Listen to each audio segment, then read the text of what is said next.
Welcome back to the TD Ameritrade Network special year in review coverage. Thanks to the chart master for breaking down the technicals on the pot stocks. Now it's time to talk some fundamentals. Cronos, Canopy Growth, Tilray, all of them got slammed in 2019. For the first 3 months on earnings that continue to drop the shares. Let's bring in Charles Moon. He's a senior market strategist of equities at Prosper Trading Academy. We've also got our own Alex Coffey here, the co-host of Fast Market. Charlie, great to have you join us on the year in review because we've been talking about these stocks with you for a long time. Yeah. 2019 was ugly. Wasn't what we expected or wanted, right? The bulls, definitely not. Lots of shorts got paid though. Oh man, talk about it. And investors kept piling in, and you just kind of see it. And you go on Reddit and there's just people just complaining about their losses, and some their accounts blew up. And well, it's a little bit further, and I could see how there were some assimilations of Bitcoin, because you heard about the stories that people were taking out second mortgages to buy into Bitcoin.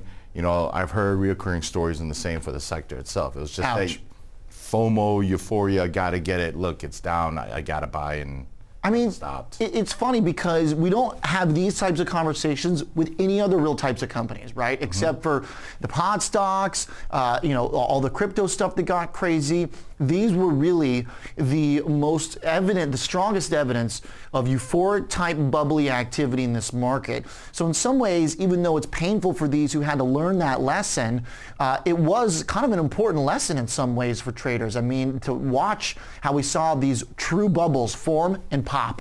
Yeah, it really showed the inexperience of a lot of people in the marketplace, and you could see the draw. It wasn't that it was a greed play. Yeah. It was the thought that there was just a much greater ceiling available, and that ceiling was able to hit very quickly. Right. And so, with experience in the markets, the ins and outs, the ups and downs.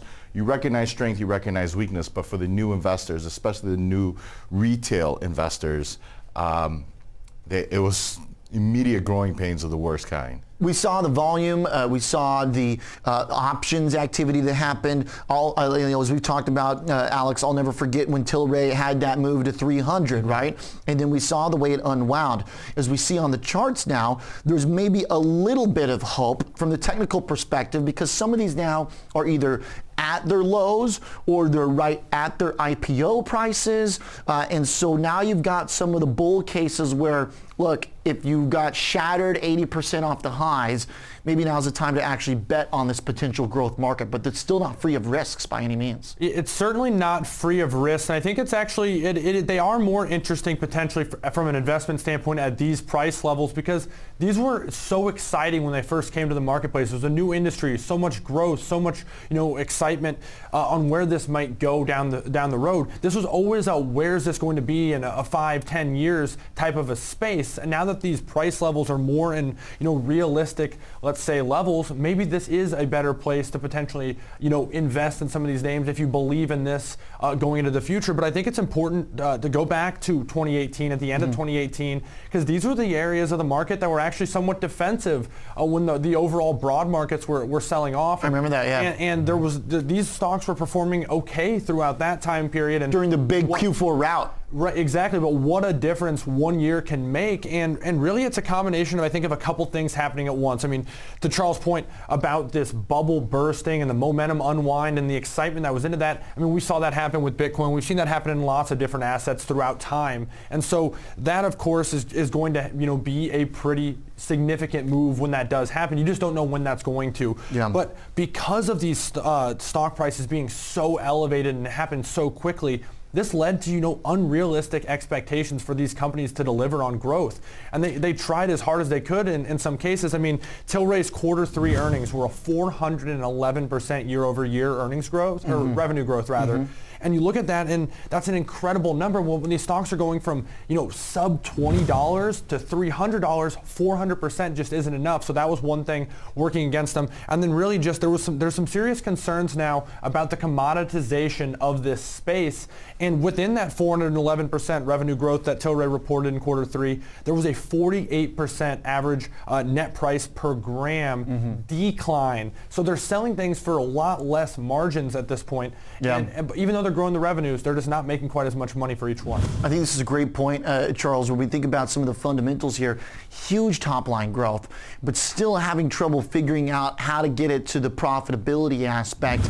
And from in an ironic sense, many say, well, this is this huge growth market that we haven't even begun to tap yet.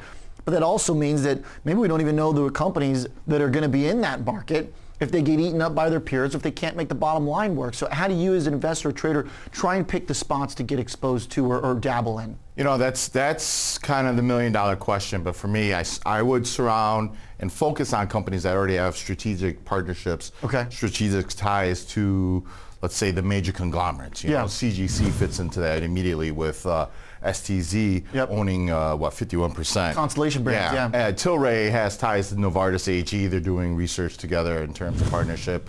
They have ties to Anheuser-Busch. ACB is a little bit different. They're kind of the standalone. I don't want to say that they're the empire, but they possibly could be. They've really positioned themselves well for the long term, as opposed to, say, these smaller companies, you know, like Cannatrust, for example. Right. And we've seen the fall off from Cannatrust and Hexo. Hexo is a name I actually find a lot of value in. HEXO, they have a strategic partnership with Molson Tap. Okay. And so when I see how a lot of the ties with these companies, with these, you know, what we call the brewers, right? It really just peeks into more if they decide to go from a beverage standpoint in terms of product and where their margin can increase.